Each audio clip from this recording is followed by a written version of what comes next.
Ready? All right, good evening. I'm assuming you've all logged in, or you're in the process of doing that, and Mike is here to help you. So, clerk, if you have that, if you could please call the roll.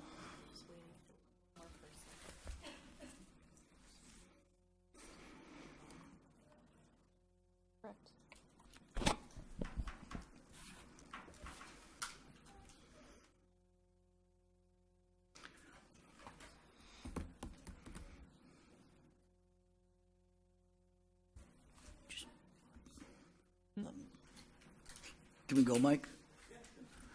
I don't have one in yet. Jesse, he's working on it. Jesse, can you just join meeting? Or Alderman Burnett, I'm sorry. Ugh.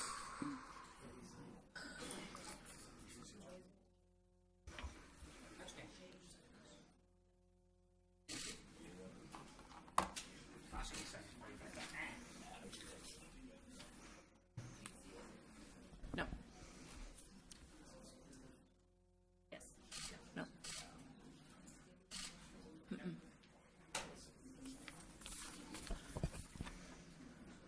You want me to just put him in? Yeah.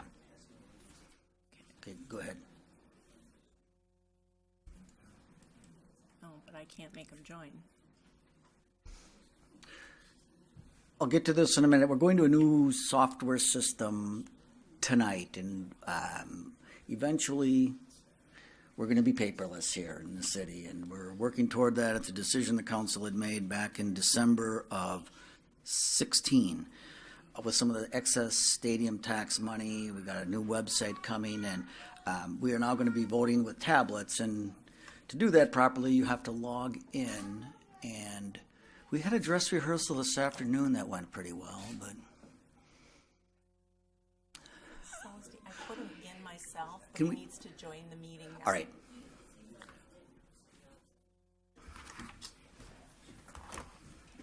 You're already logged in as me, no big deal, it'd be the same.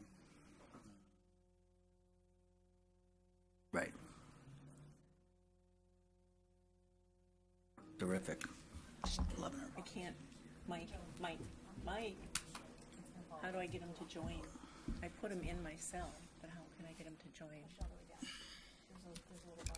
You can go ahead and hear 11 are present? Just say that. Okay. 11 are present, Your Honor. All right, so obviously you have a quorum, and we'll continue. If you'd all now please rise for the Pledge of Allegiance, and then remain standing for the invocation. I pledge allegiance to the flag of the United States of America and to the republic for which it stands, one nation, under God, indivisible, with liberty and justice for all. Heavenly Father, as we gather here tonight as community leaders to do the work of the people of Green Bay, let us first take a moment to express our gratitude for the gifts you bestowed upon each of us and upon our community. We give thanks for the natural resources we have in Green Bay. Let us always work to protect nature and live and work within our means as a sustainable community. We're thankful for the gift of wisdom. Let us always look to you in times of difficult decisions and important decisions that face our community. We're thankful for the gift of laughter. Let us always remember not to take ourselves too seriously, and that tomorrow you give us a new day. We're thankful for the gift of community. Let us always remember that by working together with respect and understanding, we can accomplish great things. We're thankful for the gift of freedom.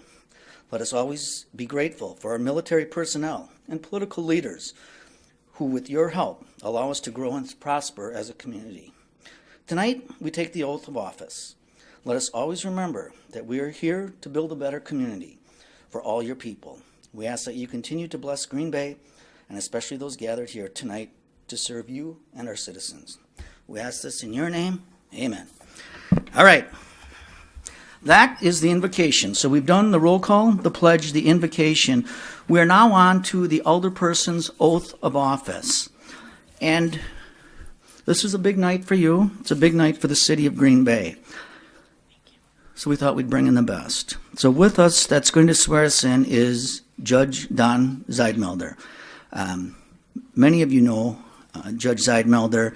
He's been a judge of the 8th Judicial District and a judge for Brown County Circuit Court in Wisconsin since 1997. He's been reelected, and reelected, and his term expires in 2021. On April 1st, 2010, Judge Zeidmelder was appointed by the Wisconsin Supreme Court as the Chief Judge for the 8th Judicial District. I'm honored that the judge is here with us tonight. He has sworn me in many times, and he understands what you do and what you're going to do. And it gives me great pleasure to welcome to the City Council chambers Judge Zeidmelder. Judge? Thank you very much, Mayor. I'm particularly honored to have this occasion to stand before you tonight and to swear you in. Those of you who know my family know that my father became a firefighter in 1934, and he served this city for 38 years when he retired as your chief after 15 years. You named the fire station after him while he was still alive, which was a great honor to him and to my family. I would not be standing here today except for the sustenance, care, and love that the people of the city of Green Bay have given to my family for over 100 years. So I find this to be and take this to be a great personal honor and privilege that I could stand here on behalf of my family as a circuit judge and swear in you important representatives of the people of this community. I remarked this morning to the county board, and I remind you that you live in a great republic, and you are blessed because, as you all know, we are founded on the principle that political power can only be exercised with the consent of the people, and that's why we have elections. You are honored tonight by all of us, but you are especially honored by your fellow citizens, because in a circumstance under which they had a right to choose, they've chosen you. And they've chosen you and placed you now in a position of power. That is a great honor, because what has happened is the people who know you best, your neighbors, your friends, have decided in making a choice that in your hearts and your minds, you are the people they want sitting here. So I'm satisfied that you will go forward now and exercise this great trust that my fellow citizens have placed upon you. And you will honor and follow the great tradition of all those people who came before you, because you are stewards of our community. You are entrusted now with continuing the tradition of greatness that has made the city of Green Bay what it is, a community known worldwide for its generosity and for its community of affection. And so I thank you very much for the opportunity to swear you in. Will you please rise? Raise your right hand. Repeat after me. I state your name. Being duly elected as alderperson of the city of Green Bay, state the district, do solemnly swear that I will support the Constitution of the United States and the Constitution of the state of Wisconsin, and that I will faithfully perform the duties of said office to the best of my ability, so help me God. Congratulations.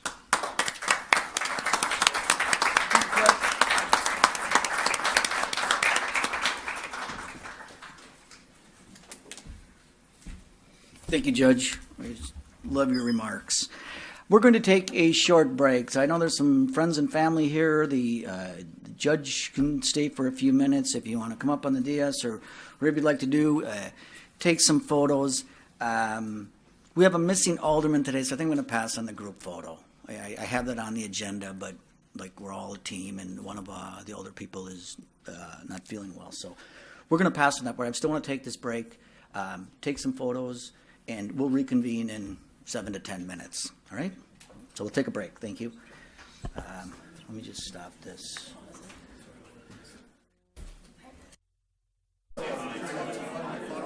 Ready? Let me get back to where we were. Are we ready? Okay, here's the other person. So Vanessa's adding in the speaker? Well, this is...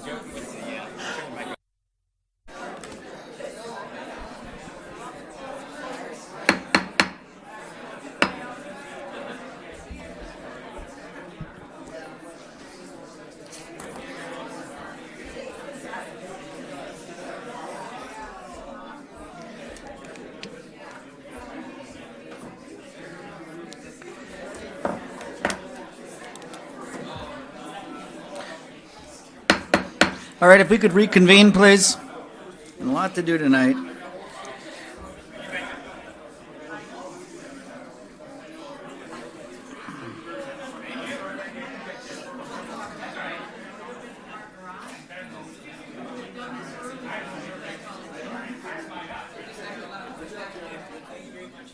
Thank you, Judge.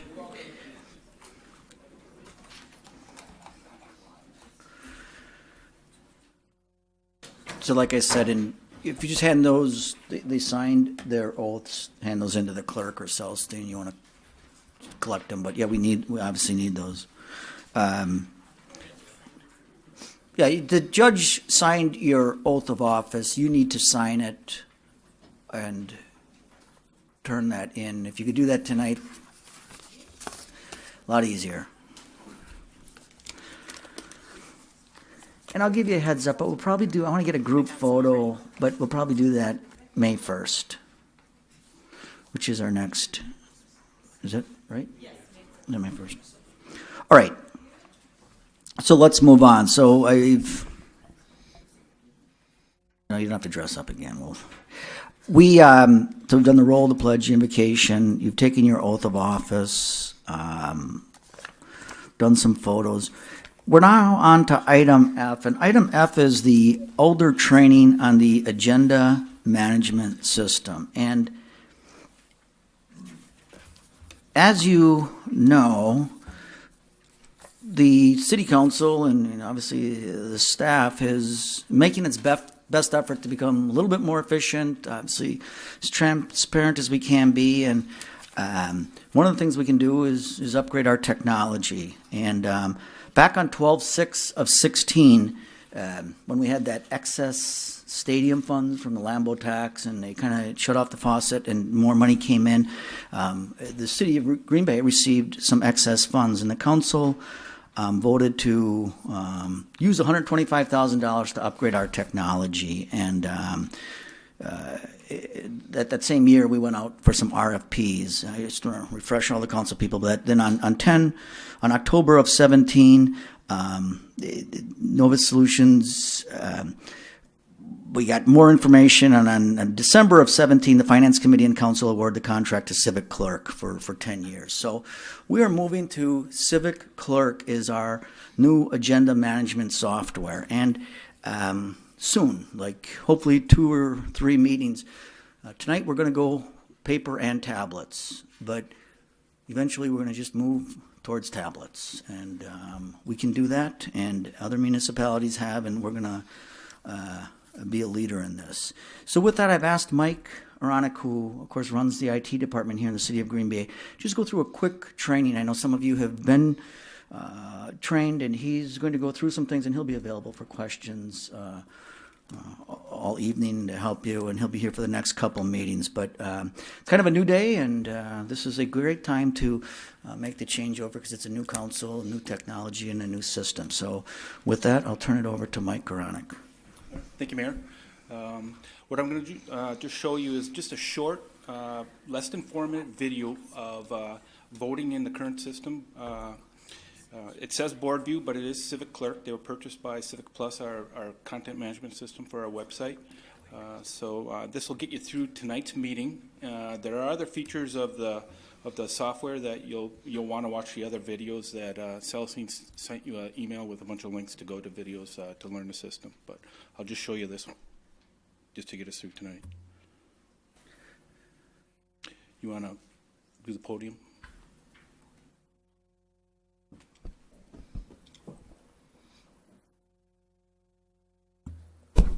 Hello everyone, this is Thomas with BoardSync Customer Support. I wanted to make a quick video to demonstrate the voting process from within the board view. Now you will log in as normal prior to your meeting, and what you'll see here is a list of all your available meetings in the system. Let's say, for example, it's the evening of 11:30, and we can see that we have a meeting here taking place at 5:30. A few minutes prior to the meeting, the clerk is going to open it up for joining. I'm going to do that now. You'll notice that your board view will automatically update to show you that you can join a meeting. You can then click the Join Meeting button and set yourself as either a voting or a not voting member for the evening. In most cases, you will be present and voting, so simply make that option and click Save. Your status will then automatically be set and sent over to the clerk. If you're having any technical trouble and you're unable to set your actual roll call, the clerk can insert that for you as well. This page will look identical to the regular board view in case you have been reviewing the meeting ahead of time. You will notice now, though, there is a new bar at the bottom of the page that shows your current item. So the agenda starts with call to order, and that's what we see at the top. As the meeting proceeds, the current item will update to stay in line with what's currently being discussed or what's happening. For example, the next particular section here is roll call. The clerk will update that, and you'll see that the current item switches over to show where we're at on the agenda. This is really useful in case you're reviewing ahead or you're reviewing something else on the agenda. For example, you might be in the resolution. You might be looking at what's happening here, and you want to stay aware of what's happening with the rest of the meeting. You can always look down to see what the current item is. If you want to jump to that item as well, you can click the details link. That'll take you right into that particular section or item. In this case, the item is set to invocation, and that's what we see we're now looking at. In terms of voting, what's going to happen is the clerk will decide what item is going to be voted on. And let me just jump to one. I'm doing this off screen. This is what the clerk will be doing. Let's say that we're going to be voting on the mayor's agenda.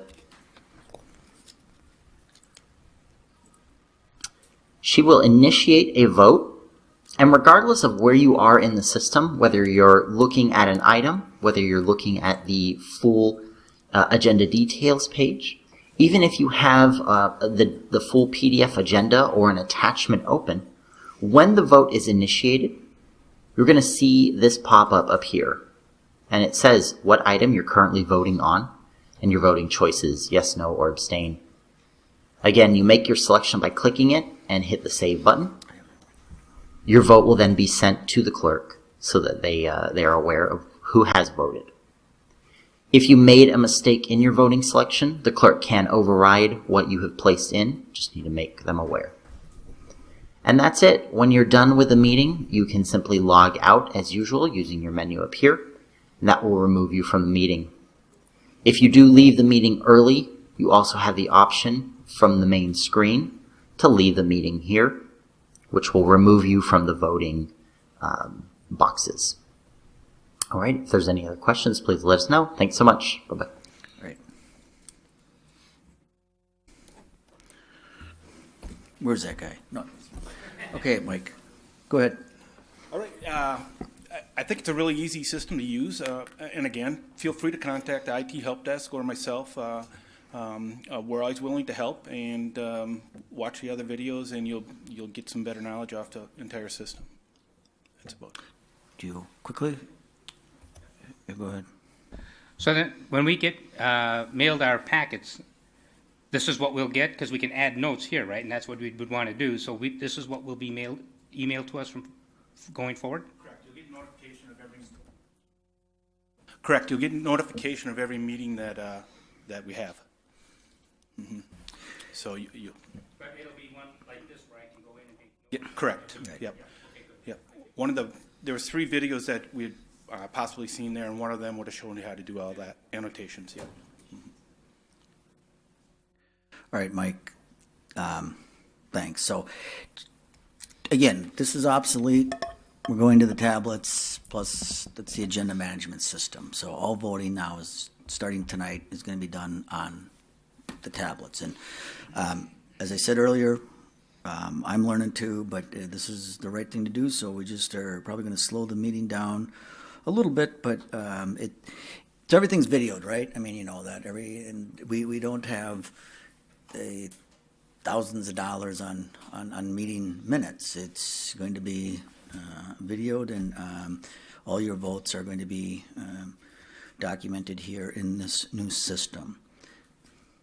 And Mike is going to be around, and Shelby as well. All right, so we're going to move on to item G. Item G is the election of the Common Council President. In the city, it's open ballot, so if anybody wants to change that and go into a secret ballot, closed ballot, now would be the proper time to do that. Okay, we're going to stay with the open ballot. So the way this is going to work is I'm going to ask for nominations. We don't need seconds on nominations. And then we're going to vote using the green. What color is it? Whatever. Using the ballots on your desk. It says for president or vice president. So with that understanding, let me open the floor for nominations to the election of Common Council President. Okay, so there's a nomination for Alderman Stoyer. Are there any other nominations? There's a nomination by Alderperson Dorf. Any other nominations? That's 3 times. Any other nominations? Any other nominations? So I'll call the nominations closed for the president of the Green Bay City Council. If you could please use your ballots that are on your desk, the green ones, and that has your district number on there, and just write either Alderperson Stoyer or Alderperson Dorf. Alderperson Dorf. Thank you, Your Honor. I'd just like to say that I know that both Mark and I would like to be president of this council, and he's not here tonight. And I'm feeling that I would not want to be advantaged by the fact that he's not here. I would not want him to be disadvantaged by the fact that he's not here. And I don't know that it's the right thing to do, unless it's something we have to do. I just have to say that from my heart. I want this election to be fair and equitable for everyone. We had that discussion at staff today, and we need to do this tonight. And we need to act on this tonight. Okay. All right, Celestine, you want to pick up the ballots? And then we will have our city attorney read the ballots and the clerk record the ballots. Again, council president, green ballot, Stoyer or Dorf? Why does it say Google on here?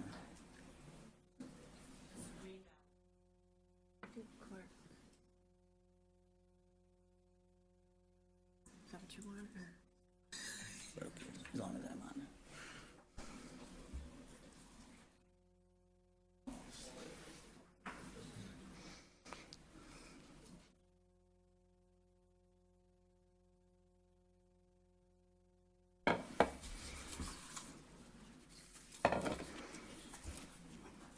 All right.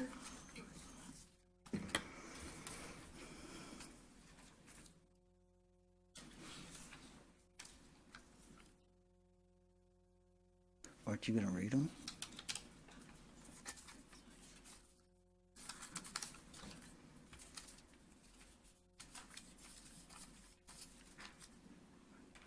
Right.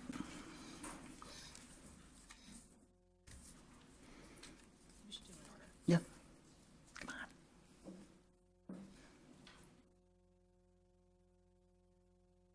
on. Yep, go ahead. District 1, Barb Dorf. District 2, Barb Dorf. District 3, Mark Stoyer.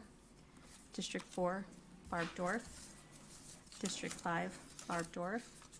District 6, Mark Stoyer. District 7, Barb Dorf. District 8, Mark Stoyer. District 9, Mark Stoyer. District 11, Mark Stoyer. District 12, Stoyer. And with that, we total 6 for Mark Stoyer, 5 for Barb Dorf. Right, so Alderman Stoyer is the new council president. Congratulations, Alderman Stoyer. We are now on to the election of Common Council Vice President. I nominate Bill Galvin. Okay, we have a nomination for Alderman Galvin. Are there any? We have a nomination for Alderman Burnett.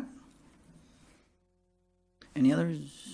Any others? Any others? Okay, hearing none others, I'll close the nominations. And again, if you could use the ballots that are on your desk, it's Alderman Galvin or Alderman Burnett for the Common Council Vice President.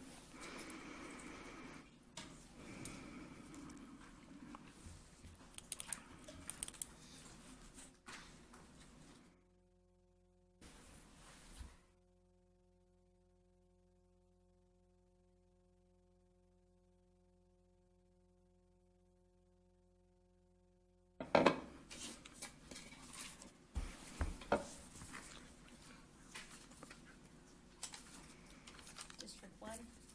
I'm sorry. Go ahead. District 1, Bill Galvin. District 2, Alderman Galvin. District 3, Burnett. District 4, Galvin. District 5, Galvin. District 6, Burnett. District 7, Galvin. District 8, Burnett. District 9, Galvin. District 11, Burnett. District 12, Burnett. That's 6 for Alderman Galvin, 5 for Alderman Burnett? Correct. Okay, so congratulations, Alderman Galvin. Right. So here's what we have to do. We have to rearrange the board and the seating. This takes just a few minutes, but we're going to take a 5-minute break to get the furniture rearranged, and then we will get right back to the agenda. So we'll take a 5-minute break. Congratulations, both of you. We're moving on. Right, we're all set. We have the election of president, vice president. We rearranged the seating, so we are going to continue with the approval of the minutes. So, all right. So we have a motion by Alderman Nicholson, and that's seconded by Alderman Scannell. And this is item I, which is approval of the minutes of the April 2nd, 2018 meeting. So is there anything in reviewing these minutes that you want to change or delete? So hearing none, we'll do this on a voice vote. All in favor of that motion, please signify by saying aye. Aye. And those opposed, nays. The ayes have it, and the minutes of the April 2nd meeting have been approved. We are now on to approval of the agenda. So I'm looking for a motion. So there's a motion by Alderman Scannell, seconded by Alderperson Dorf, to approve item J, which is the approval of the agenda. Is there anything here you want to change? All right, so seeing no lights, no speaker requests, all in favor of that motion, please signify by saying aye. And those opposed, nays. Ayes have it. So the agenda that you have before you or on your tablet has been approved, and that's the way we're going to go through this evening. So the next item is item K, and that is the report by the mayor. This is my time just to give you a couple updates on what's going on. So I will just tell you that my State of the City, and I know some of you have been there, it's on May 9th at 5 p.m. at the Meyer Theater. You obviously are all invited, along with some of your constituents and businesses.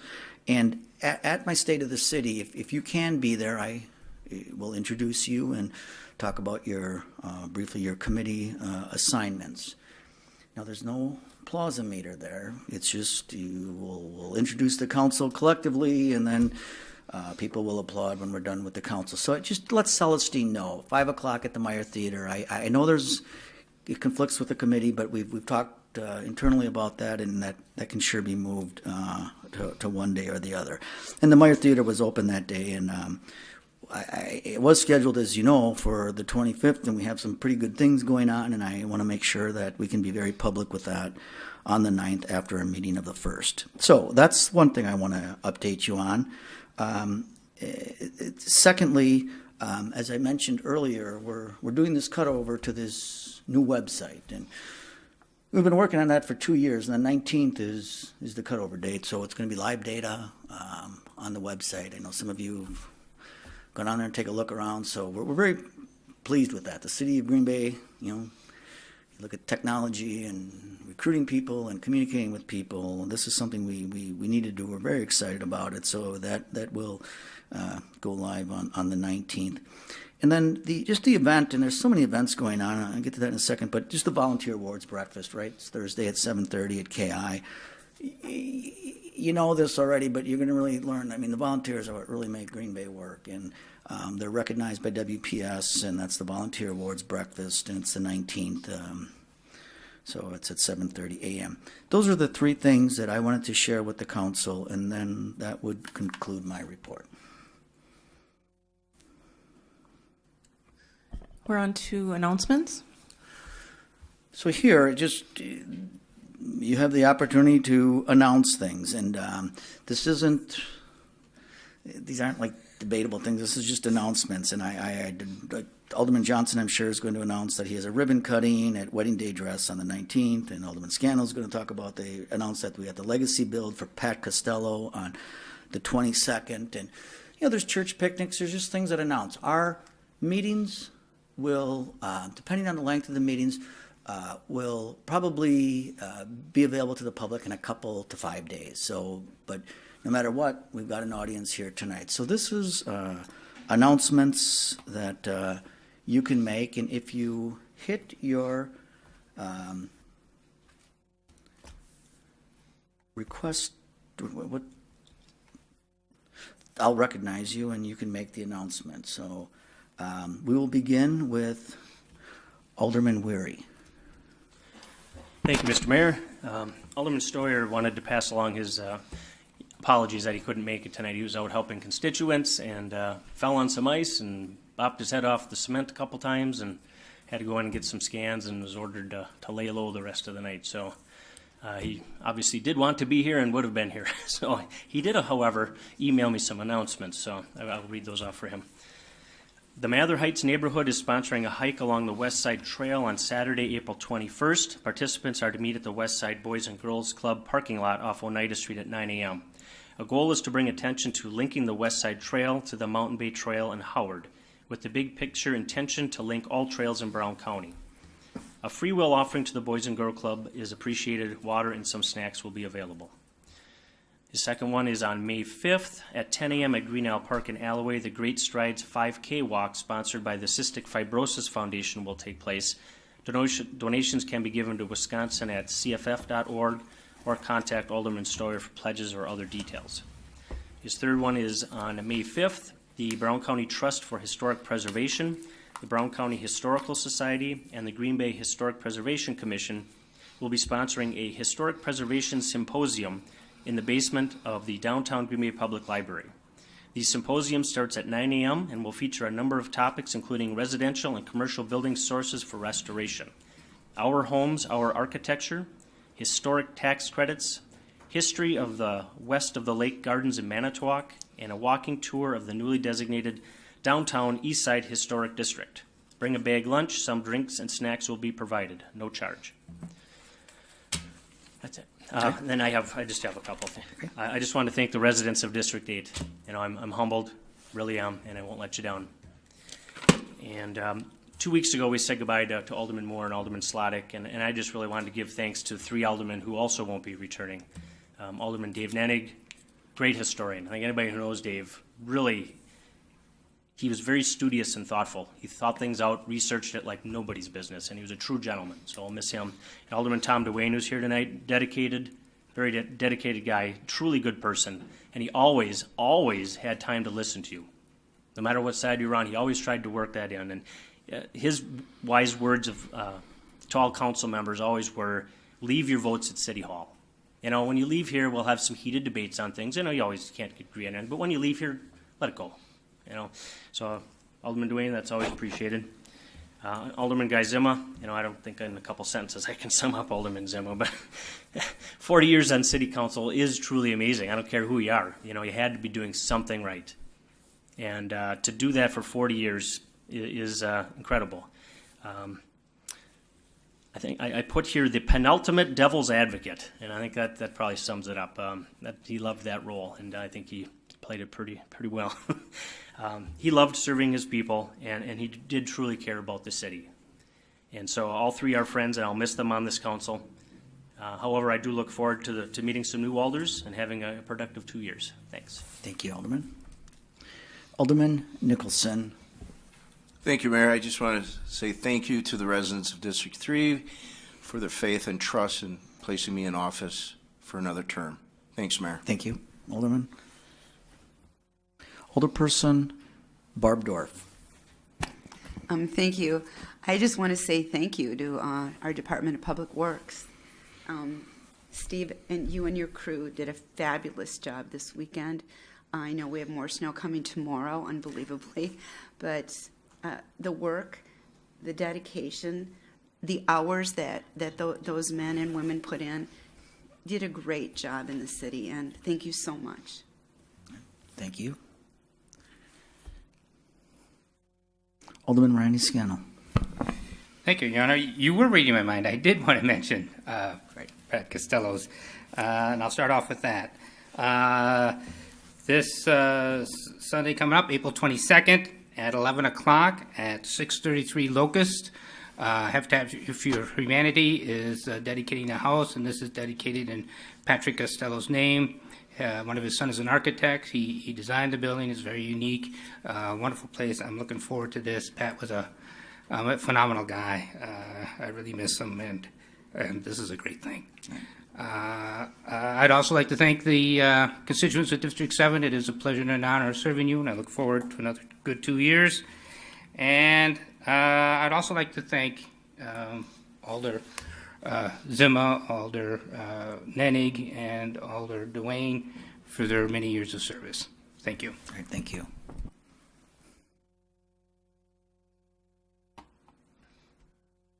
Alderman Brian Johnson. Thank you, Mr. Mayor. You're right. I was going to talk about Wedding Day Dress for Less and their ribbon cutting now that I know what announcements are. Right. But we are having a ribbon cutting for them this Thursday at 5 o'clock. It is a new business in District 9. Additionally, we'll be doing a ribbon cutting for another new business, the Vintage Lair, which is also in District 9 down on Broadway Street next to Burnson's. And that they're opening this weekend, so they'll be open Friday and Saturday.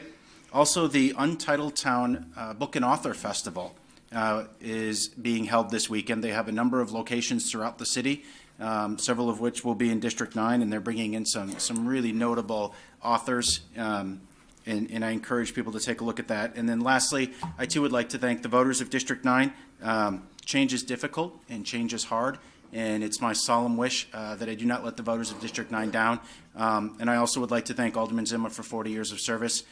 He's definitely left a big pair of shoes behind to fill, and I am looking forward to helping the residents of our district. Thank you. All right, thank you, Alderman. Alderperson LaFave. Representing District 6 is a real honor. I met so many neat people, and District 6 gets a bad reputation for parts of it, and that a lot of it is the absentee landlords, and this is something that I'm going to work on to help people. We need to change that big time, because there's so many people that told me, that longtime residents told me that if things don't change, they're going to move out of the city. Actually, they're getting a little, so it's something that we're going to have to work on, see what we can do. Right. And I just want to thank all the people that, like I said, they're great people in District 6. All right, thank you. Thank you. Okay, before I go to the clerk, I want to put an exclamation point on that untitled town. Can I just, I want to finish my thought. I didn't, I'm sorry. We sponsor that as a city, and that is, you talk about, I mean, kind of a sports town, but this really is where you get the creative class of people, authors, writers, and it would be, I don't know, bringing in the Aaron Rodgers or the Troy Aikman and some of the people who've been around, some people who are new. It's a big event for the city of Green Bay, and I'm partial to that. I got a daughter who's a writer, and she's somebody 22 years old to be that excited about an event. They're all good events. We did help sponsor that, the city of Green Bay. So we will go to Alderperson Corpus Dax. I just also wanted to thank the Department of Public Works for the work they did over the snowstorm. I want to thank Tom Dwayne for his years of service. Big shoes to fill. Hope to make the residents of District 2 proud. Thank you. Okay, we can continue, Clerk. We're on to appointments. Standing, If I could just have her read these into the record, and I'll take your appointments.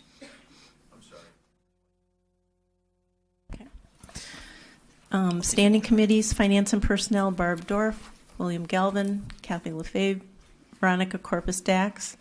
Improvement and Service Committee, Chris Weary, Jesse Burnett, Brian Johnson, Andy Nicholson. Protection and Welfare, Randy Scannell, Mark Stoyer, Craig Stevens, and John Vanderleest. Alderman Nicholson. All right, there's a motion by Alderman Nicholson and second by Alderman Scannell. That's to approve the members of the standing committees. Is there anything you want to discuss here? Okay, we're going to use our tablets. This is your first vote, and that's to confirm the appointments to the different committees. So if you'd please vote, and then you have to hit save. You're going to have to get in the habit of voting and hitting save. Alderman Vanderleest and Alderperson LaFave, if you could please vote.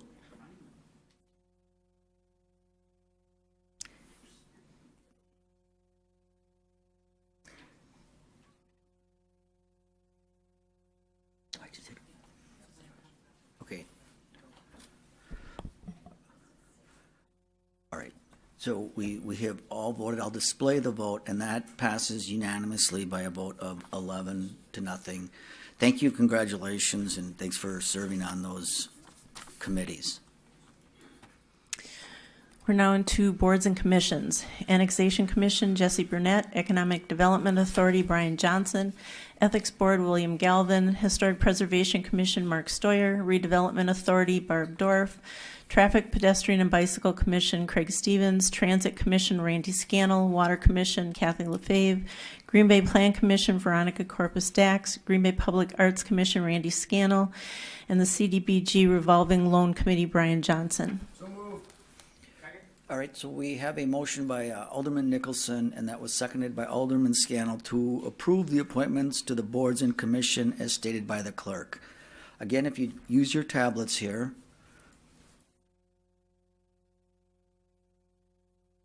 Why isn't this? Okay. Hey, I'm on. How do I get to the current item? Do I just hit agenda?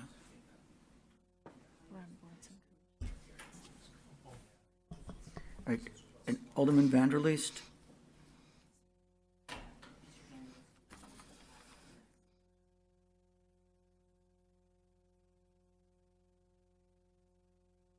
You have to. Mike?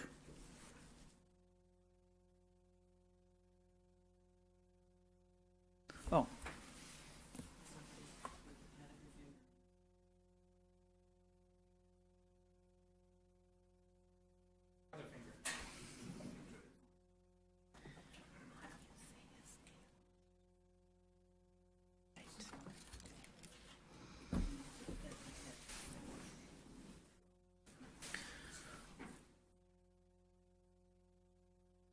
All right. Yes, it did. Thank you, Alderman. So,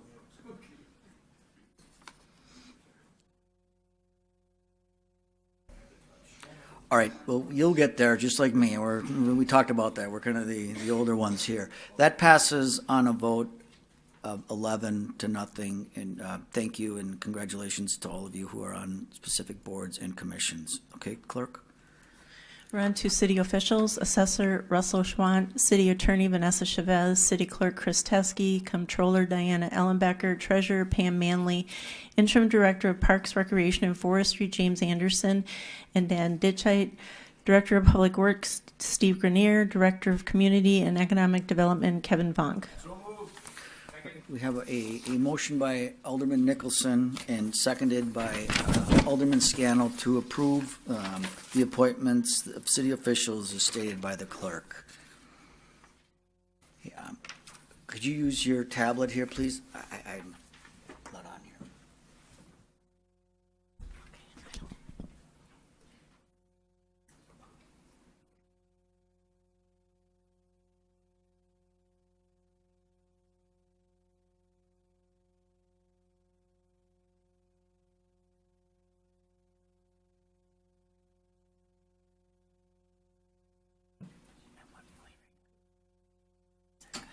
Good, yeah. Unless you want to be on the minutes. Do you want to be on the minutes? Sure. All right, so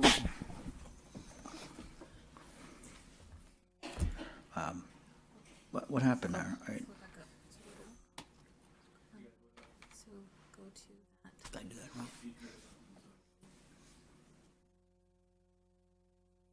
I just want to display this. I hit send live, and it's on there, but it's not on there. So you want me to go back to this, and then back to this? Projector's not working. Okay, that passes unanimously, and thank you for that. Okay, clerk?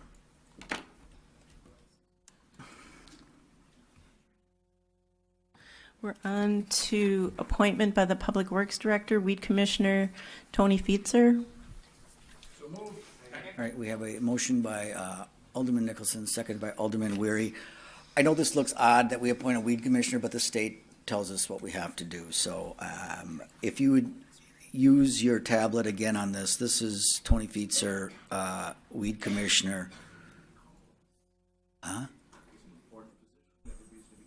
Right.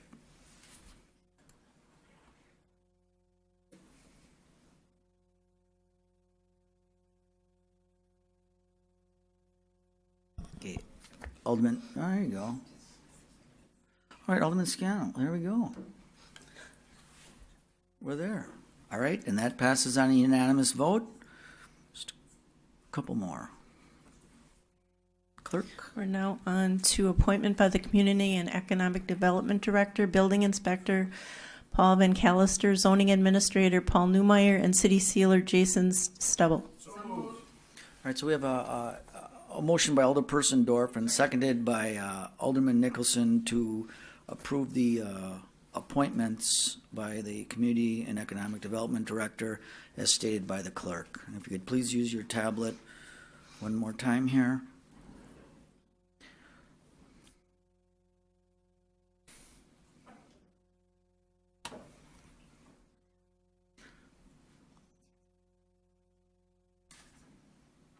Alderperson LaFave? No? There you go. All right. And those pass unanimously as well. Thank you for that. I know that was a little bit painful, but that's very important what you have just done, and now we have the right people in the right place to continue. We're on to public hearings. Zoning Ordinance Number 5-18, an ordinance amending zoning ordinance 24-91 to permit general office uses as part of the planned unit development overlay district for 123 North Oakland Avenue. And zoning ordinance number 6-18, an ordinance rezoning property located at 1335 to 1365 East Mason Street from low-density residential district to highway commercial district.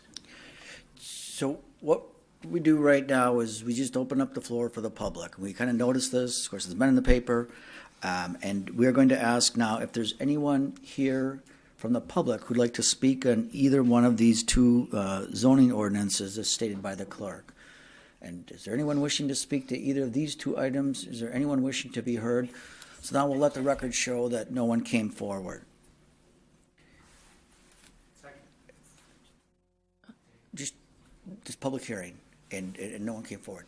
Here's where some people come and they make a public statement, and then their ordinance is at the end of the meeting. So it's up to the council, but right, we work under Robert's Rules of Order. If you want to, Robert's Rules of Order, but if you want to suspend the rules to give final approval to these two items, you can, and we would need a motion to suspend, a second. I can do that on a voice vote, and then we could take up these two items, but it's the pleasure. All right. All right. So there's a motion by Alderman Scannell, second by, was that Alderperson Corpus Dax, or was that, oh, okay.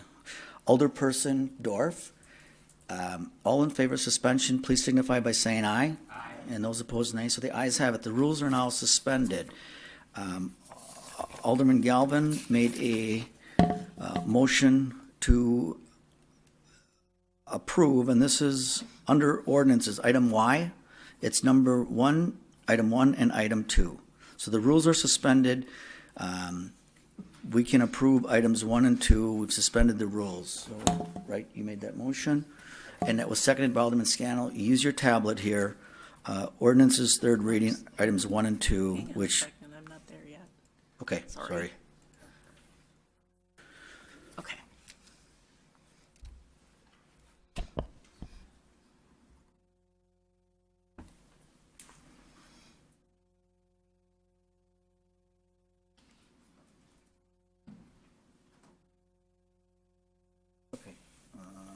Live. All right, and those two items also pass on a unanimous vote. Thank you.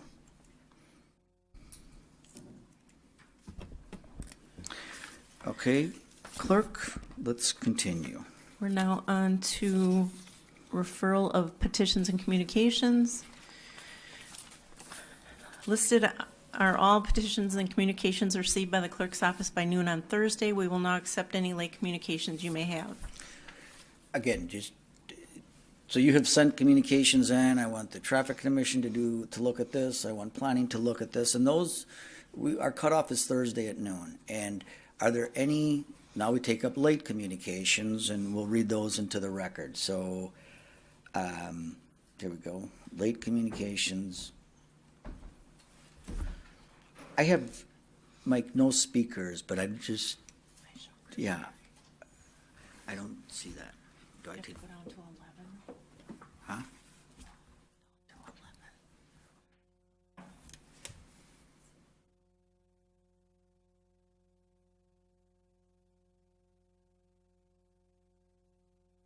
11. Late communications. Let's try this one. No, that's not what I wanted. Okay, so I appreciate your patience. I'm learning too, but Mike, I have current speakers none, and I know, Because you have to go down to 11 on that. And this is where they're going there. all right, so it's Alderman Weary and Alderman LaFave. Okay. All right, so we're on late communications. As the clerk said, we received some by noon, and this is an opportunity to put in late communications. So we'll begin with Alderman Weary. Thank you, Mr. Mayor. I have 2 for Alderman Stoyer and 2 for myself. These are from Alderman Stoyer. The first is to the parking utility, to look at what other Wisconsin communities do with respect to overnight parking bans with the potential to eliminate the overnight parking ban in the city of Green Bay. Second one is to finance, community development, to request that the city of Green Bay commit $14,000 per year annual funding beginning in 2019 to augment the $33,000 budget of the Brown County UW Extension Community Garden Program in order to make the program fully functional. And my 2, the first one is to the Traffic, Pedestrian, and Bike Commission for traffic calming measures, proposed remedies to speeding on 9th Street, especially between Oneida and Military. The second under that would be review intersection of 9th and Ridge for options to slow traffic or reconfigure. That's to do that house that got knocked off its foundation. Amazingly enough, it got hit twice within 2 or 3 years. So the second one is for INS, Improvement and Services, review with possible action on recycle garbage bin storage requirements and enforcement. Thank you. All right, thank you. And late communications need to be in writing. I think that goes without said, but we're going to hand those into the clerk, and that's what Alderman Weary is doing at this moment. So we'll go on to Alderperson LaFave. Yes, I have 4 requests, and they're all to the Traffic, Bicycle, and Pedestrian Commission. The first one is no parking anytime signage east of the Wildlife Sanctuary entrance, starting in front of the Wildlife Sanctuary pedestrian walkway, going east to the no parking bike path sign. I talked to Mike at the Wildlife Sanctuary, and he agreed. 2, install a table, elongated speed bump across both lanes in front of the Wildlife Sanctuary entrance and the sidewalk from Bay Beach. Again, Mike approved that one. 3, residential parking only on East Shore Circle on the north side of street. This is a concern with parking with Bay Beach, with the beach coming in. There's going to be a lot more parking. So, Right. well, we'll see. Well, yeah, we'll just- see. Right. that's the communication. If there's not additional parking for Bay Beach, then we want this because we've had other groups I come and they understand. park in Just, front this of our. is communications, just, we'll Yeah. put it into the clerk, all right? We will Yeah. debate it later. And for University Avenue, discuss some kind of safety for students who cross over University to the Boys and Girls Club. All right, thank Something you. like the hospital. That's fine, on just Webster. send it to the clerk. All right. I don't see any other lights, so we can, on a voice vote, and Chris, the clerk, do you have any late communications? I do. Refer to Improvement and Service Committee application for concrete sidewalk builders licensed by Delar Incorporated, and refer to Protection and Welfare Committee a request by Catch 22, 1699 East Mason Street to change their liquor license to include an outdoor patio seating area. All right.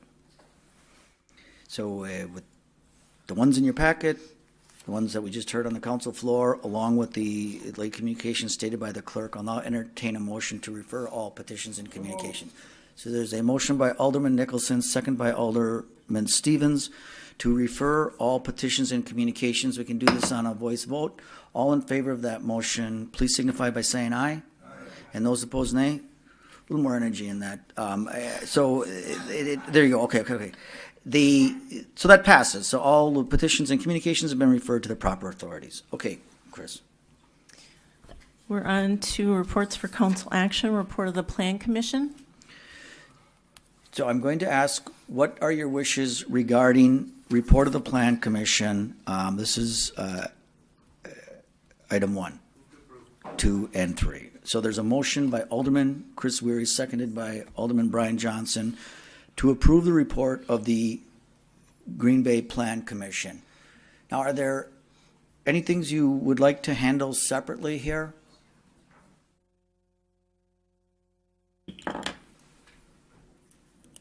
Okay. Do I have to do this, tablet this? Chris? Can I do this on a voice, or does this have to, so we've taken item 1 out, so they're going to approve items 2 and 3. It's all one. It's the way it was entered, so it's 1 and then 1, 2, 3 under 1. Oh, all right, well then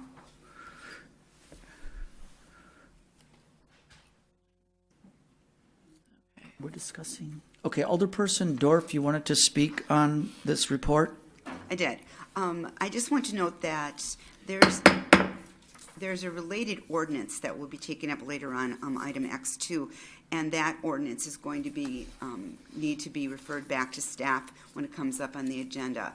But approval is appropriate at this time for the Plan Commission report, but I wanted to point that out. All right, thank you. All right, so we have a motion and a second to approve the report of the Plan Commission, and I ask you to use your tablet and vote on this report. Understanding you have a notation on when we get to the ordinances.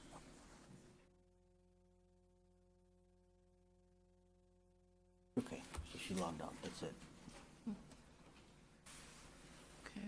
Okay, so that passes on a vote of a unanimous vote of 10. Alderperson LaFave has left the meeting, so we will continue. Thank you. We're now on to report of the redevelopment authority.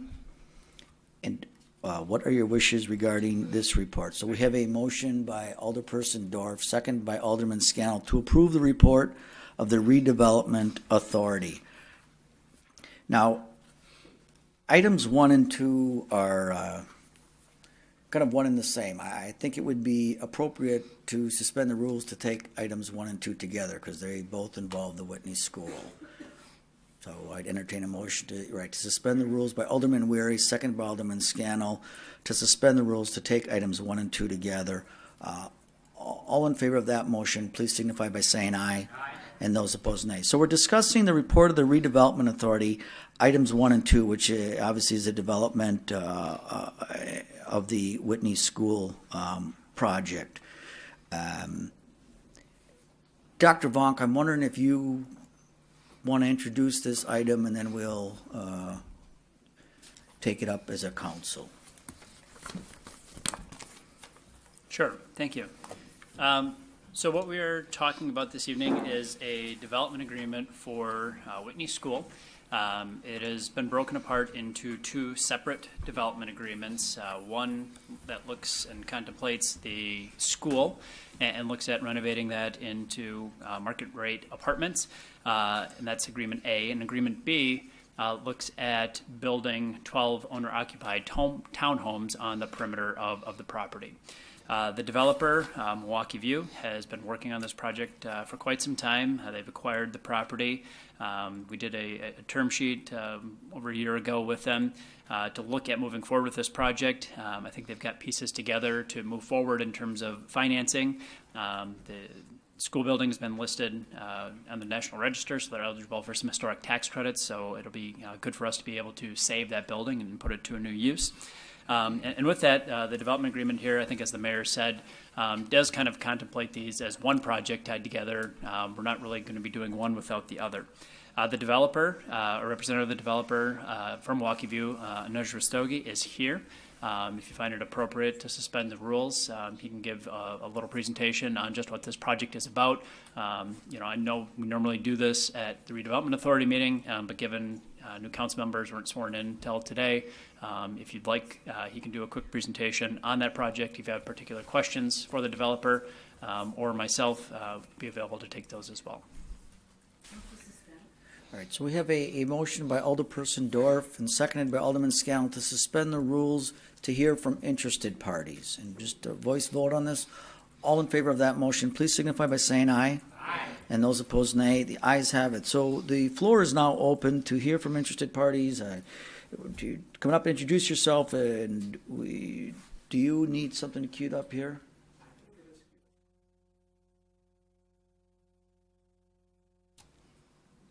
Is that podium? You get your mic on. Okay, great. Thank you very much. Thanks for having us. I'm Anuj Rastogi. I'm from Milwaukee View. We're the developer on this project, and we've been working on this, working with the city of Green Bay since 2016. We acquired the site in May of 2017 and have been steadily moving towards getting this to reality. So we fell in love with the site. It's a 101-year-old school, the Whitney School. It's about 40,000 square feet, and it has 23 classrooms. Or actually, it's got classrooms, and we're turning it into 23 apartments, market rate apartments. It used to be the school of Curly Lambeau. At least that's the pictures we've seen online, which is wonderful. And we've really been working hard in the past year and a half, 2 years, to get this to a point to put a shovel in the ground this fall. The site is a 2-acre site, which is currently a vacant parking lot. And what we would be doing is adding a green space in the middle of that site, and on the perimeter, we'd be doing for sale townhomes in banks of 3. So these are just a few plans of the Whitney School apartments. Again, 23 apartments, about half and half, 2 bedrooms and 1 bedrooms. We're going to be adding a lounge area on the first floor that opens up into the green space. That lounge area will have certain amenities, like pool table, fireplace, and a kitchenette for the residents. And then on the 3rd floor, we'll have the gymnasium, or a gym activity area for the residents. In terms of preserving this building and preserving the historic characteristics, we're preserving the terrazzo floors, the marble fountains that are or bubblers that are inside the building, the grand staircases, quite wide staircases, and the entire exterior of the building, and replacing all the windows into just energy efficient windows. There's much more beyond that that we're doing, such as also preserving the wood floors and putting in new wood floors, and then just even more than that. I think if I were to sum it up, it's just this is a beautiful asset in the city of Green Bay that should be preserved and deserves to be preserved, and we're doing our best to do that. These are just a few renderings of the inside of these apartments. We're bringing back a few architectural features, such as above the kitchenette, these detail-oriented, just the trim work that you see, highly detail-oriented, solid surface countertops, in-unit washer and dryer, high efficiency HVAC system, just kind of the modern amenities that you see in any new building. And then here's a few pictures of the lounge area. And then on the outside, we'd like to put in a deck system and maybe a fire pit that will be accessible not only to the residents of the apartments, but then also the townhome owners. So really what we're trying to do is create a micro-community within the Whitney Park neighborhood. This building has sat vacant, and the lot has sat vacant probably for nearly 10 years, and it's just about time to get things moving. As you can see, the townhomes are quite different from the historic structure. We had to do that because of the National Park Service and to not take away from the historic stature of the Whitney School. So we've added a modern look to these townhomes. You'll see that there's balconies out the front. There's some architectural features. The facades include some metalwork as well as just different colors and modern colors in terms of the exterior. The interior, we've had an open floor plan, as is the case with many new single-family homes. And generally, these homes there will be 3-bedroom homes, 3-bedroom, 2.5 bath, and a 2-car garage with an unfinished basement but stub-ups for plumbing.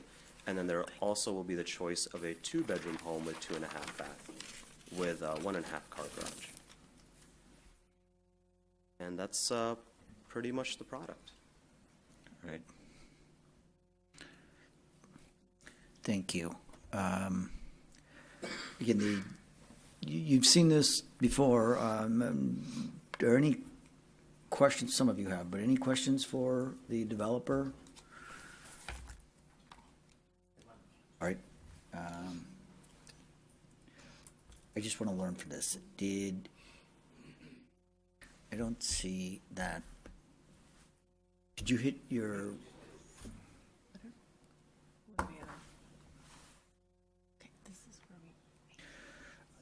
Okay, you were first, sorry. Hang on, Alderman Johnson. 2 questions for you. One, if you could speak to your desire to split these projects up. And then the second one is if you could speak to what you anticipate the market rate for the condos to be.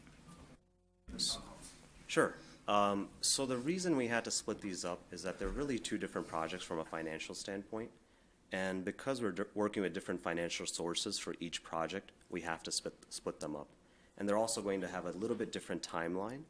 And so that's another reason we've had to have 2 development agreements. Essentially, though, when you look back at, the term sheet that we had as the one whole term sheet for both projects, it's still consistent. We've just kind of split it down the middle. And then with regards to where these townhomes will come out in terms of sale price, we're aiming between $230,000 to $260,000, but again. Anything else? All right, thank you, Alderman. Alderman Chris Weary. Thank you, Mr. Mayor. Thank you, sir. I like your vision, especially when it's reusing these older buildings that are so beautiful. It looks really nice. I was wondering for the apartments, I didn't see and I didn't read anywhere, are there going to be no garages for the apartment units? There's 40 parking spots on Okay. either side of the projects. Let me just bring that up again. Did it come up at all to perhaps incorporate some garages? Now, I appreciate that you have plenty of parking, but So there, maybe people don't like garages anymore. I don't know. there are garages for the townhomes. Right. But the reason we cannot have garages for the Whitney School apartments is because it takes away from the historic character of the building, which the National Park Service would not allow. Okay. Well, and that's good to know. I appreciate that. And, We definitely tried. yeah, and I know whenever we build something new, I've always said, let's try and get some garages in there because you're moving into a brand new place. But if Yeah. there's a sound reason for it, that's great. When are you breaking ground? When do you expect to? So for the apartments, we're looking at fall, and with the townhomes, we'd like to do it sooner, but I would say right now, we're also looking at fall. All right. Thank you. Good luck. Yep, thank you. Okay, those are the only two speakers I had. Is there anyone, thank you, for coming up tonight. Is there anyone else from the public who would like to speak to this particular project? Okay, then I'll entertain a motion to return to regular order. Motion to return. Right, there's a motion by Alderman Scannell, seconded by Alderperson Dorf to return to regular order, which is back to the council. All in favor of that motion, please signify by saying aye. Aye. And those opposed, nays. The ayes have it. We're back in regular session. So, as I said, the item on the floor now is the items 1 and 2 of the redevelopment authority. So I would need, okay, so there's a motion by Alderperson Dorf and seconded by Alderman Galvin. Alderman Nicholson? We're there. Mr. Vaughn, go over the term sheet. Sure. Dr. Vonk, let me get you queued up here. All right, if you could go over the term sheet for the project? Sure. I'll kind of condense and talk about both development agreements since the terms are very similar. Again, as Mr. Ovestogi had stated, really just wanted to separate out the apartment project from the townhome project because of the financial financing that's going to be involved, but then also, as you also mentioned, with the historic preservation, kind of need to separate these projects apart. In short, we're taking properties that right now all in are about about $700,000 in property value. When these projects are completed, the block itself will be around about $5.2 million. So there's a good amount of increment here. The development agreement contemplates that the increment that is created, that we would provide 80% as a pay-go back to the developer. Again, this is a pay-go, so the amount received back depends on what they build. I think that is a good thing for us to do when we talk about townhomes. Ultimately, the assessed value, we'll market them, I think, as the developer says, around $230,000 to $250,000, but ultimately depends on the sale price.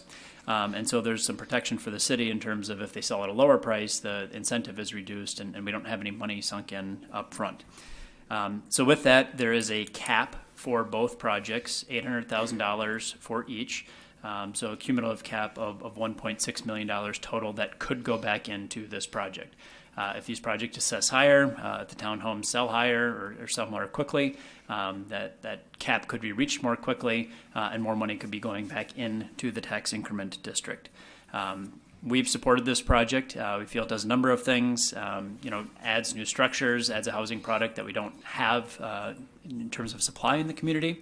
In terms of adding to the healthiness, it's a Whitney Park. It's a very walkable, bikeable neighborhood, close to downtown, close to Main Street, adding residents that are going to help the businesses out there. Connected, it really benefits, blends in with the neighborhood that's there now, adds some good amenities.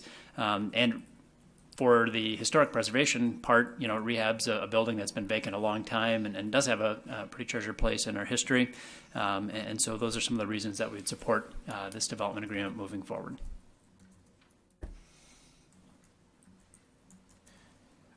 So I got a question. Go ahead. You said 230 to 250. It's 230,000, That is correct. and then 250. If it becomes lower for some reason, what's going to happen to the cap again?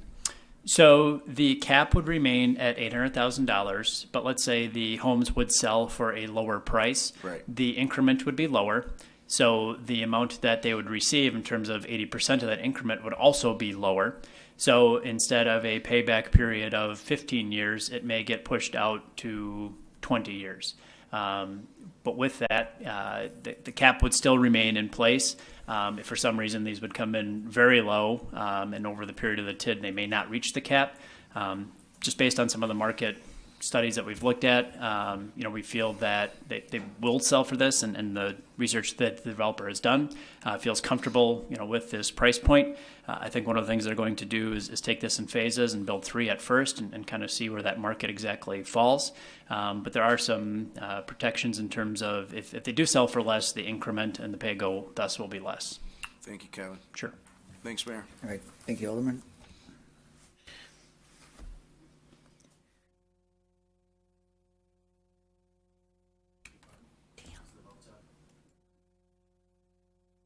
Try. No, they can try now. Can try now. Yeah, There yep, you we're go. good. Can't have that up. Alderman Weary, are you, I have you, all right, you're still on here.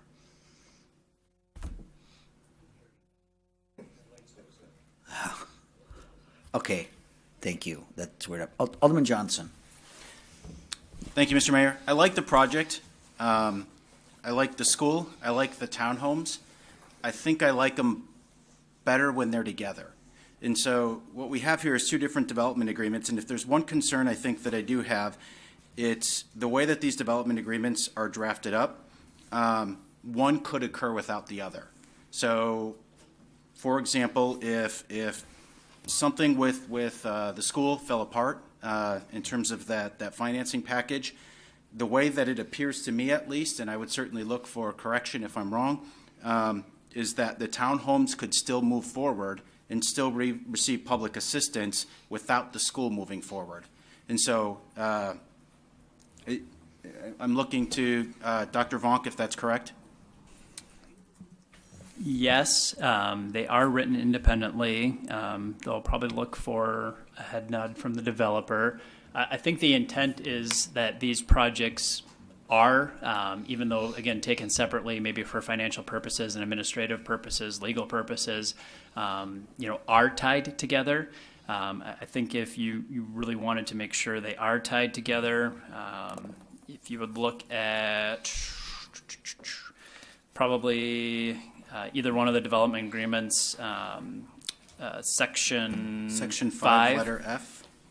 Yeah, so one of the things that you could do is look at a condition precedent to obligations of city and RDA, is that if you wanted to put in basically a clause that would say, look, this is conditioned upon you entering an agreement for the townhomes on the school one and conditioned upon entering an agreement on the school for the townhomes. And I think if that'd be right with the developer basically saying, look, we want to make sure that these projects do occur, not really changing any timelines, I think, that are specified in there, but just looking that both of them eventually will occur. But I guess I'd just like to just get consent from the developer in terms of where that is at.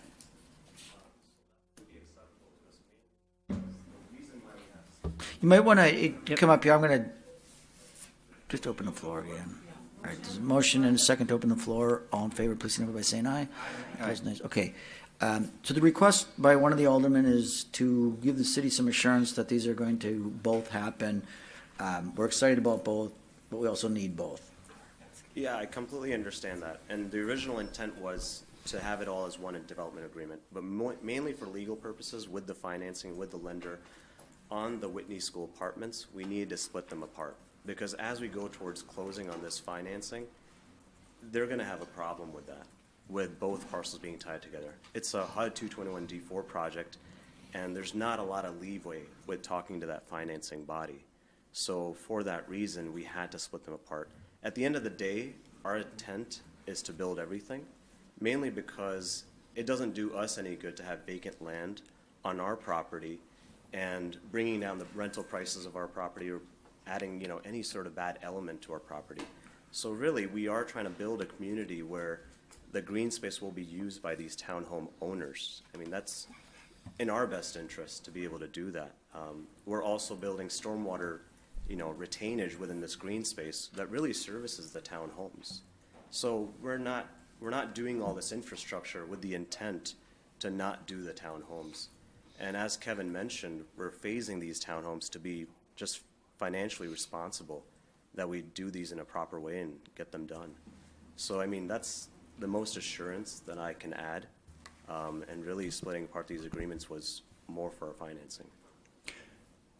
Is this project economically viable if one happened and not the other?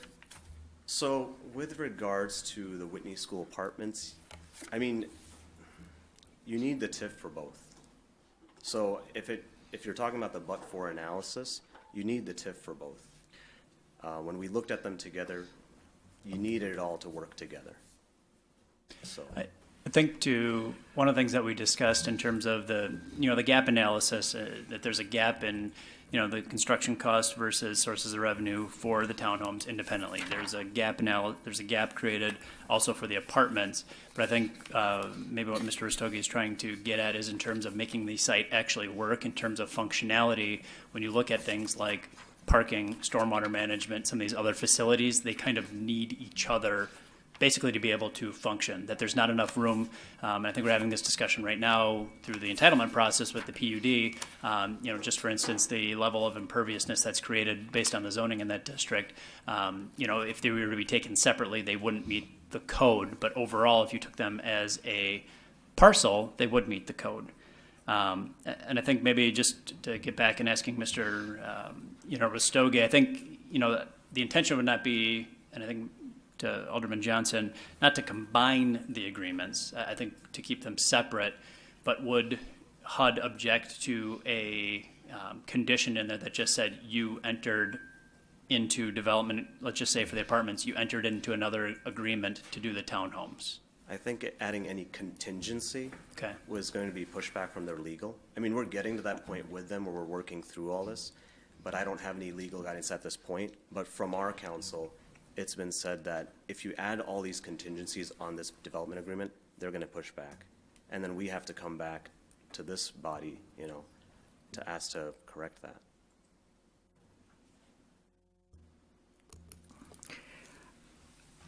Look, your vote, they've been at this for almost 2 years, so you've been at a lot of the RDA meetings, and I think that's a good question. I think he's the I'm developer. satisfied with the response.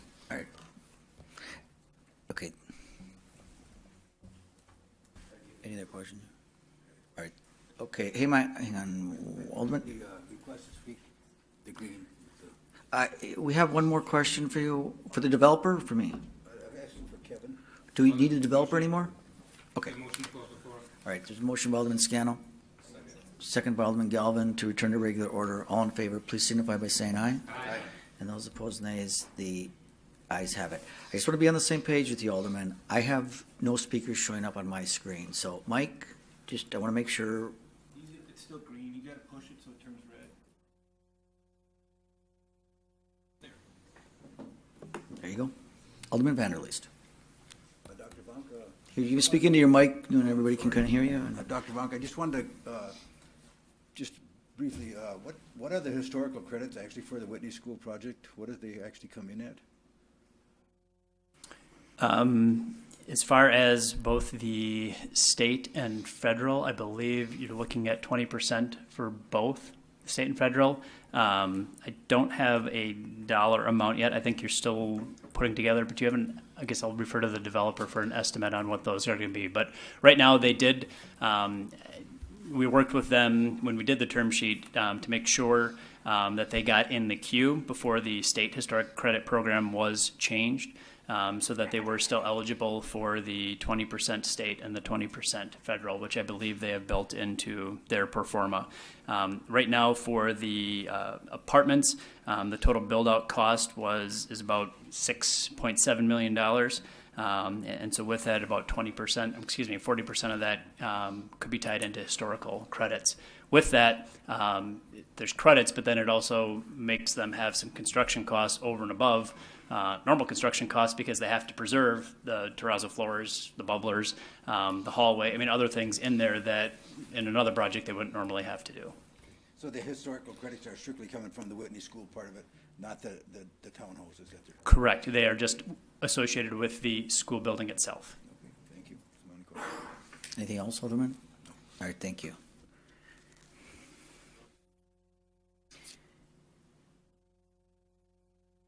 What, Mike, could you just... It still shows up as speakers, though, is that it's supposed to? No. Oh, now it's off. All right, thank you. I just, look, we're working on this together. All right, so, again, we have the motion by Alderperson Dorf, second by Alderman Galvin, to approve this item, and we've combined item 1 and 2. Is there any other discussion on this? I don't see any speakers. All right, so you're going to use your tablets on this. This is obviously item Q, combination of items 1 and 2 together because we did suspend the rules. Are they?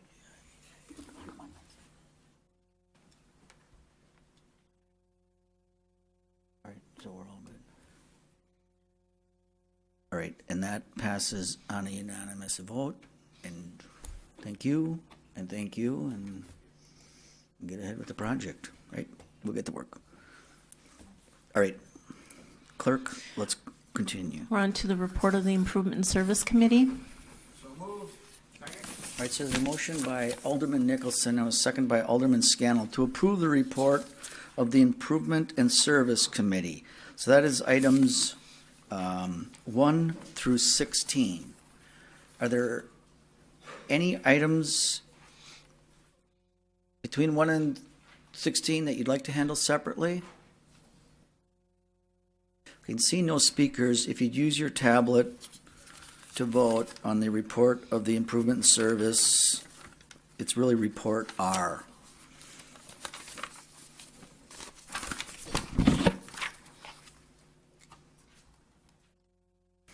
All right, and that passes unanimously as well, and thank you.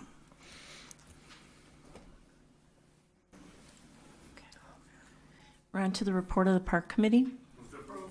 All right, there's a motion by Alderman Weary, seconded by Alderman Scannell to approve the report of the Park Committee, which is item S on the agenda. Any items in this report you wish to handle separately? Hearing none, if you could use your tablets, this is Report S, items 1, 2, 3, and 4. All right. Alderman Scannell. And Alderman Nicholson. Oh.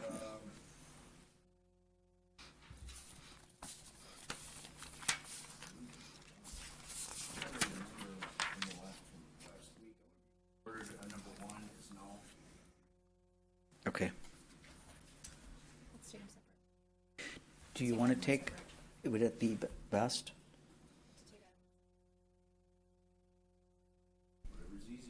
Right. Okay, so I'm going to cancel this. We can't just do that? He didn't vote yet, so if everyone wanted to keep their vote the way they voted, he can vote. But this is 1 through 4. He is okay with 2, 3, and 4. So let's do items 2, 3, and 4. We have the rules suspended, so we're going to take up items 2, 3, and 4 because you're not comfortable with item 1. We'll take that separately. Okay. So am I going to cancel the vote? Cancel the vote, and the rules are suspended, so we can take Report S, items 2, 3, and 4.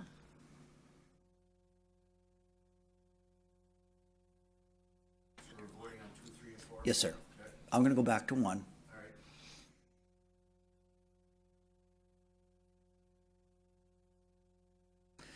Okay. Alderperson Dorf, there you go, and Alderman Johnson. Okay, and those items pass on unanimous vote.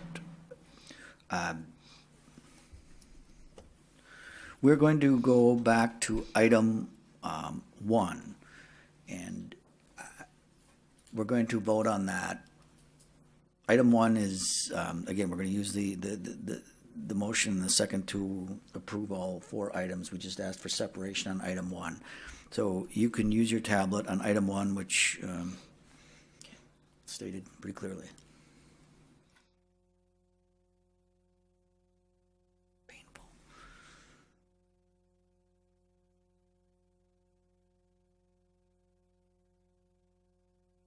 Okay, Alderman Nicholson.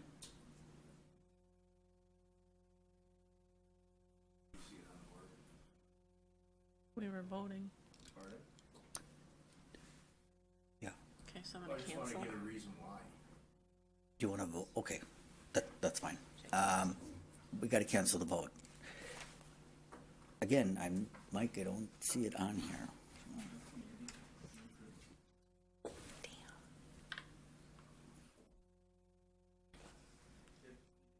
I hit details.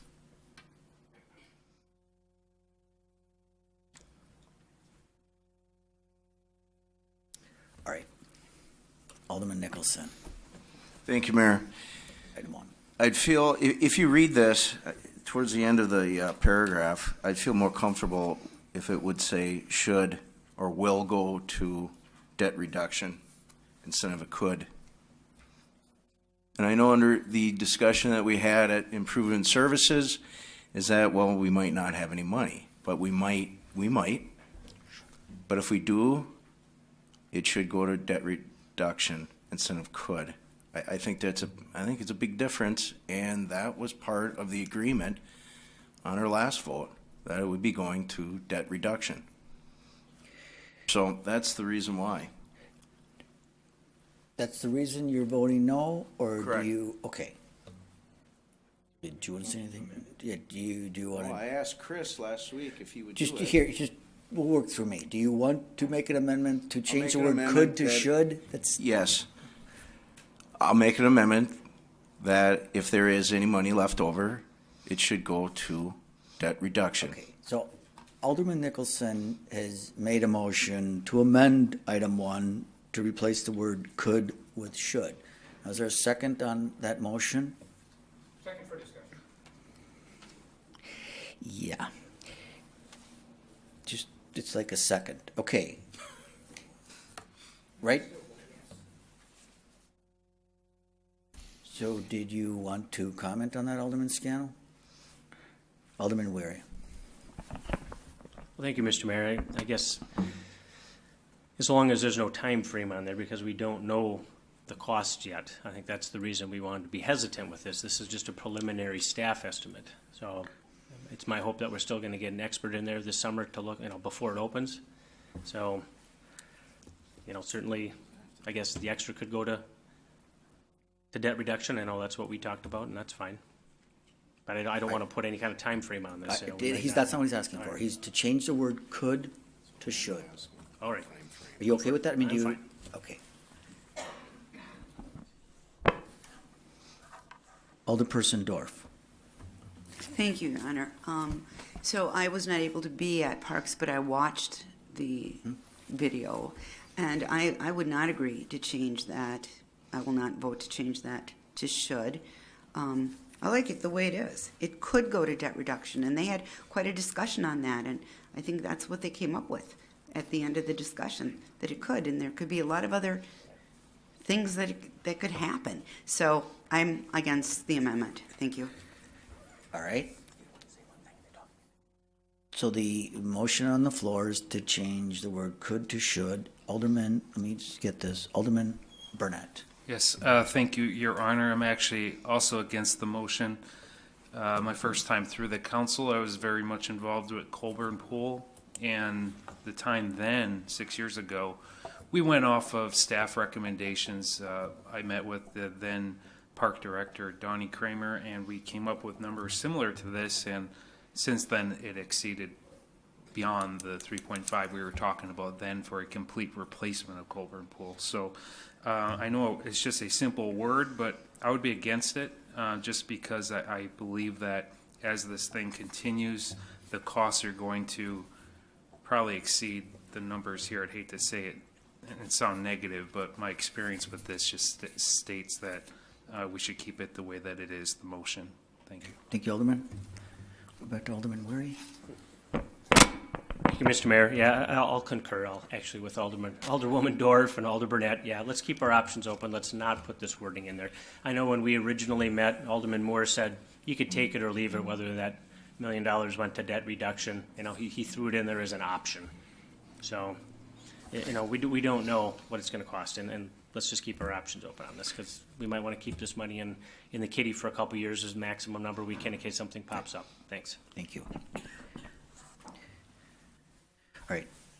Can I do this on a voice vote? On the motion to amend? Yeah. Yeah. Okay. So there's a motion on the floor to amend this, and the amendment that's being offered is to change the word could to should. All in favor of the amendment, we'll take a voice vote. Please signify by saying aye. Aye. And those opposed, nay? Nay. All right, the nays have it, so we're back to the original motion on the floor. And if you could use your tablet on this, this is, Second, sorry. She had already started the vote to, But I have to go in here. I'm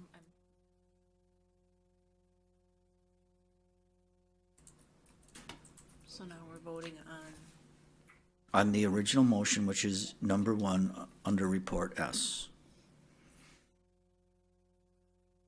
I'm trying to get there.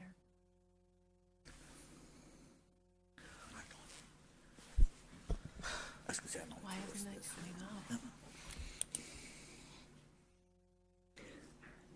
Yes, sir. No, it's not. Oh. It's not coming up.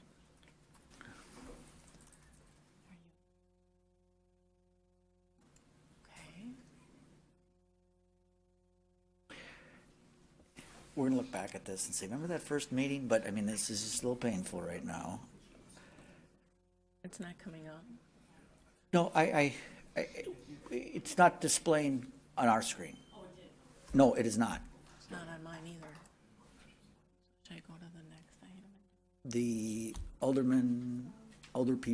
older person's vote is not being displayed.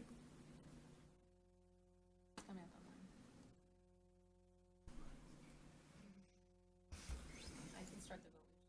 Play it. Like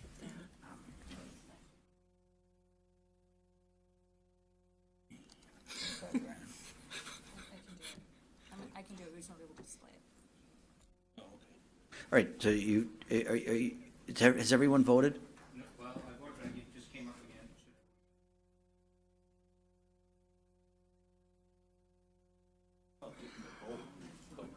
Okay, because she ended up. All right, now I'm not gonna take this, I don't wanna take it on a voice vote. I know, just, you can vote now.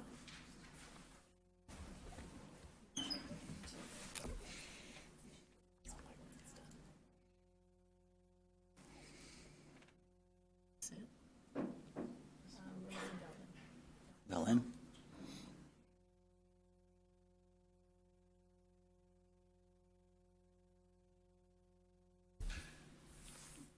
Okay. Alderman Galvin, did you want to vote? This is item.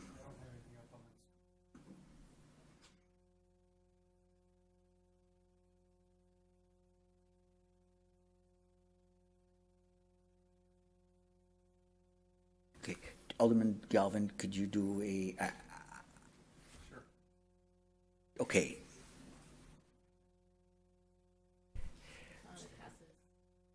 All right, so that passes on a vote of 10-1. We'll work through this glitch, but thank you for voting, and that passed it on a vote of 10-1. Okay, clerk, let's wrap this up.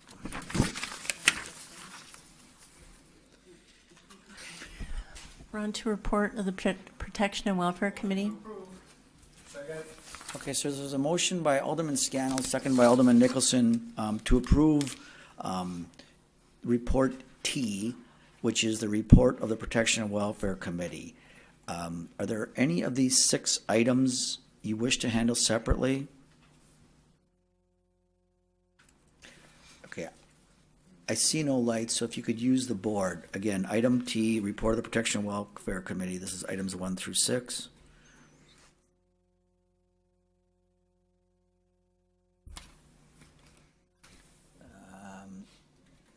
And Alderman Nicholson, we just need you. Right? And that passes on a vote of 10 to nothing. It's unanimous. Thank you. Okay, clerk. Okay.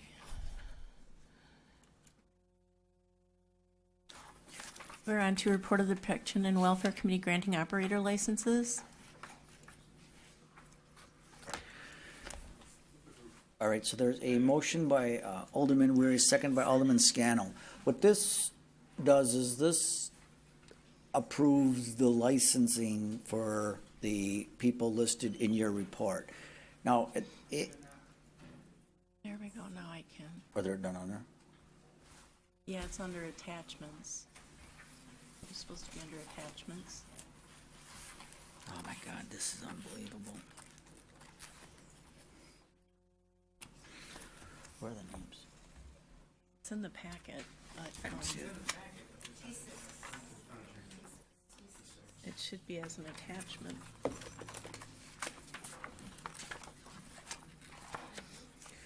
Wow.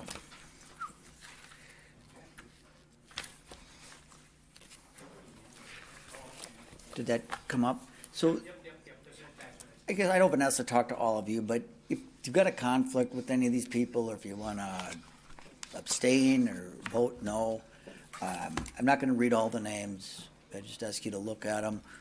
So are there any names under this operating licensing report that you'd like to abstain from or vote no on?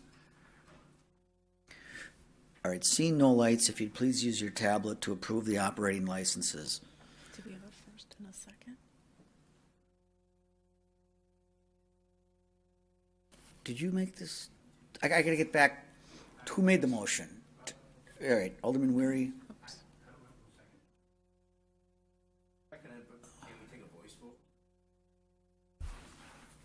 I would, you know me, I love the voice votes. We'd be home now. We have to be for the public, the way that, so they can look and see who voted for what. We have to record all of this, so we have to use the tablet. Okay. So if you could please use your tablet, this is granting operating licenses.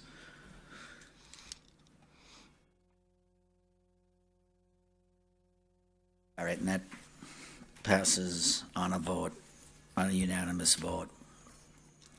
Thank you. We're on to receive and place on file building permit report for March 2018 and municipal court report for March 2018. All right, so we have a motion by Alderman Scannell, second by Alderperson Dorf, to receive and place on file. That really just means we received it and we've filed it. There's no major action. Can we do this? Does this have to be the oh man. Okay, so there's a motion and a second to receive and place on file, which is approval of item V on your report. If you'd please use your tablet. Okay, wait a minute. Hang on. Okay. Okay, if you guys want to vote, this is just receive and place on file the 2 reports stated by the clerk.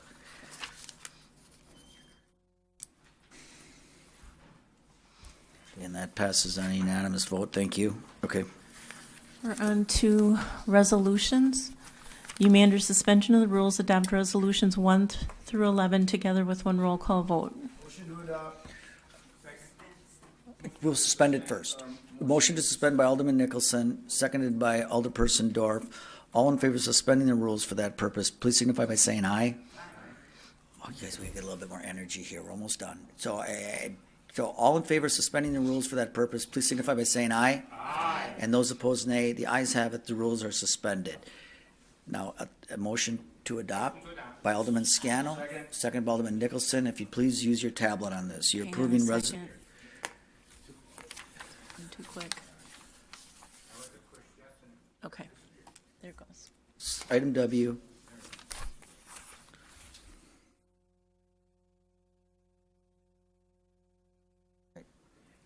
And Alderman Johnson.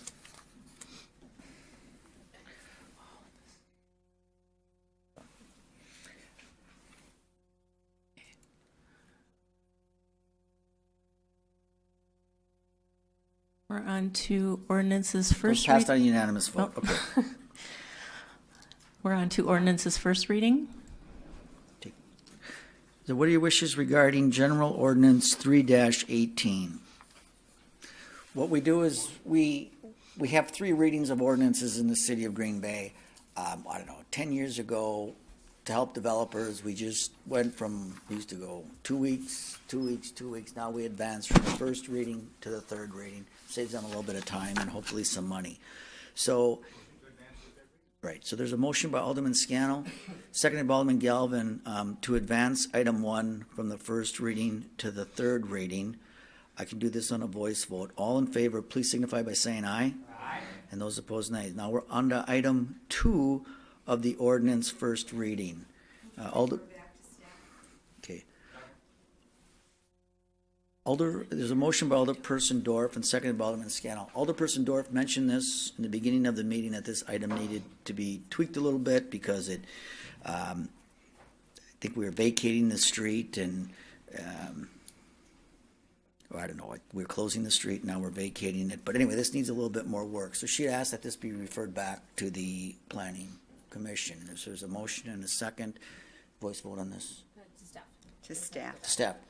But I can do this on a voice vote? Okay, good. All in favor of that motion, please signify by saying aye. Aye. And those opposed, nays. Ayes have it, and that item's been referred back. We're on to ordinance third reading. You may adopt ordinance number 3 with a roll call vote. There's a motion by Alderman Scannell, and that's seconded by Alderperson Dorff to adopt for the third reading is ordinance, it's item 1 under report Y.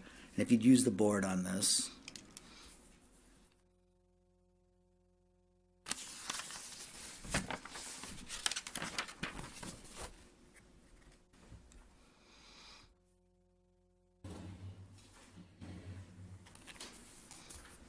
And that passes unanimously.